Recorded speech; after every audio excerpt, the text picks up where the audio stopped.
कैसे एक auto driver ने अपने घर को कब्रिस्तान बना दिया। विश्वासघात और बेड के नीचे का रहस्य आखिर क्या है। 2 साल की मोहब्बत और फिर हुआ एक खौफनाक अंत। आखिर कौन है अंगूरी देवी जिसका कत्ल हुआ और आखिर क्यों किया गया और वो कातिल कैसे पकड़ा गया और फिर घर वालों ने अंगूरी देवी का शव लेने से क्यों मना कर दिया। आइए इस पूरी कहानी को विस्तार से जानते हैं। आप जब इस कहानी को सुनेंगे आपके पैरों तले ज़मीन खसक जाएगी। इसीलिए इस कहानी को पूरा विस्तार से देखें और सुनें और अपने जानने वालों को शेयर करें। अगर हमारा वीडियो थोड़ा सा भी आपको अच्छा लगे तो हमारे चैनल को सब्सक्राइब जरूर करिएगा। आप सभी दोस्तों को नमस्कार, मेरा नाम रवि है। मैं आशा उम्मीद करता हूँ आप लोग बहुत अच्छे होंगे। आइए इस कहानी में विस्तार से जानते हैं। यह सच्ची घटना चालू होती है हरियाणा के पास ही एक ज़िला है गुरुग्राम। उसी के पास एक इलाका है डूडा हेड़ा। वहीं की रहने वाली एक महिला जिसका नाम बसंती मंडल, जो कि किराए के घर पे रहती थी और उस घर में कई सारे कमरे थे। तभी वो तारीख थी 5 अक्टूबर 2025। दोपहर में वह अपने ऑफिस से आती है और जैसे ही घर में दाखिल होती है तभी उसको ऐसी स्मेल आती है जैसे लगता है कहीं पर कोई चूहा मरा हुआ है। अब वह आसपास अपने घर में पूरी जगह देखती है मगर उसको कहीं भी कुछ ऐसा नहीं दिखता है जिससे बदबू आ रही है। तभी बगल वाले घर पे वह झांकती है, नीचे देखती है एक महिला जो कि बेड के नीचे पड़ी है और उसी का जो शव है वो बदबू मार रहा है। यह देखने के बाद जो बसंती मंडल थी वह चिल्ला देती है। चिल्लाने के पास आसपास के जो लोग थे वहाँ आते हैं। तभी वह कहती है जो महिला इस घर में रहती है वह जैसा लगता है मर गई है, उसी की बदबू इस घर में आ रही है। फ़ौरन पुलिस को इत्तला दिया जाता है। पुलिस भी मौका वारदात पे पहुँचती है और जैसे ही ताला तोड़ती है वैसे ही उस महिला का शव उठाती है जो कि काफ़ी हद तक सड़ चुका था।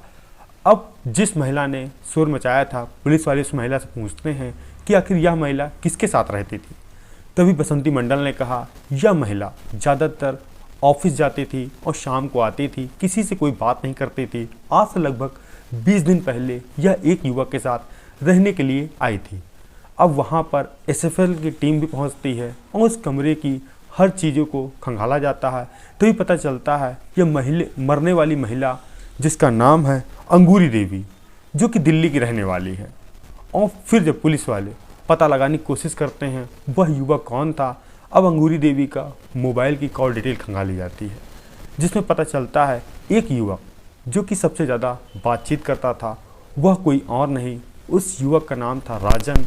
और जब पुलिस वाले उसको ढूंढने के लिए अपनी टीमें गठित करते हैं तो पुलिस वालों को ज़्यादा मशक्क़त नहीं करनी पड़ती है। उत्तर प्रदेश के फिरोजाबाद 7 नवंबर को गिरफ्तार कर लिया जाता है। अब पुलिस वाले गिरफ्तार करने के बाद उससे पूछते हैं तुमने अंगूरी देवी का कत्ल क्यों किया और तुम्हारे उसके साथ क्या रिश्ता है। तो वह एक ऐसी खौफनाक कहानी बताता है जिसको सुनने के बाद आप भी हैरान हो जाएंगे। तभी राजन कहता है आज से लगभग 2023 की बात है, जो कि अंगूरी देवी है उसकी पहली शादी मोहम्मद सदरुद्दीन से हुई थी। उस शादी के कुछ ही महीने बाद वह अपने पति से अलग हुई थी और फिर उसके बाद उसकी दूसरी मुलाकात होती है विशाल नाम के व्यक्ति से। वह साल था 2024। तभी वह विशाल नाम के युवक से कोर्ट मैरिज शादी कर लेती है। यह शादी भी उसकी कुछ दिन तक ही चलती है। 3 से 4 महीना बाद वह विशाल से भी अलग रहने लगती है।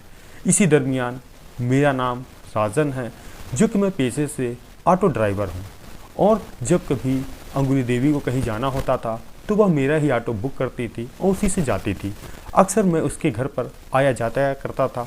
इसी दरमियान 2024 लास्ट में हमारे उसके संबंध बन जाते हैं। यह संबंध धीरे धीरे हम लोग प्यार की ओर बढ़ने लगते हैं और कब एक दूसरे को दिल दे बैठते हैं किसी को कुछ पता भी नहीं चलता है। फिर इसके बाद हम लोग लिव इन में रहने लगते हैं।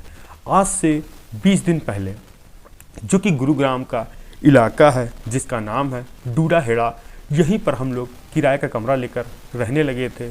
और मुझे कुछ ही महीने पता चला था जो अंगूरी देवी है वह गर्भवती हो गई है। तभी मैंने उससे कहा कि यह जो बच्चा है पल रहा है इसको अभी तुम गिरा दो और फिर जब हम लोग शादी कर लेंगे फिर दोबारा बच्चा प्लान करेंगे। इस दरमियान हमारी अंगूरी देवी की काफ़ी ज़्यादा लड़ाई झगड़ा होने लगी और वह उसी बच्चे की खातिर अपने खर्च के लिए वह मुझसे पैसों की रोज़ रोज़ डिमांड ज़्यादा करने लगी। तभी 31 अक्टूबर को मैं पहुंचता हूं अंगूरी देवी के घर में और फिर हम लोगों में इसी बात को लेकर काफ़ी ज़्यादा झगड़ा होने लगा था और वह कह रही थी इस बच्चे को जन्म मैं दूंगी और इसको तुम्हारा नाम दिया जाएगा। इसके बाद कहीं ना कहीं मेरा गुस्सा और ज़्यादा बढ़ जाता है। मैं अंगूरी देवी का गला तब तक दबाए रहता हूँ जब तक उसकी मौत नहीं हो जाती है। तभी मैं घर पे कुछ रखा हुआ सामान उसके सिर पर मारता हूँ और उसकी मौत के घाट उतार देता हूँ। उसकी लाश को बेड के नीचे डालकर और बाहर से ताला लगाकर मैं वहाँ से फरार हो जाता हूँ। और फिर पुलिस वाले पूछते हैं कि आखिर तुमने कत्ल करने के बाद कहाँ भाग गए। तभी वह कहता है राजन कि मैं इधर उधर छुप रहा था, मुझे डर था कि मैं पकड़ा जाऊंगा।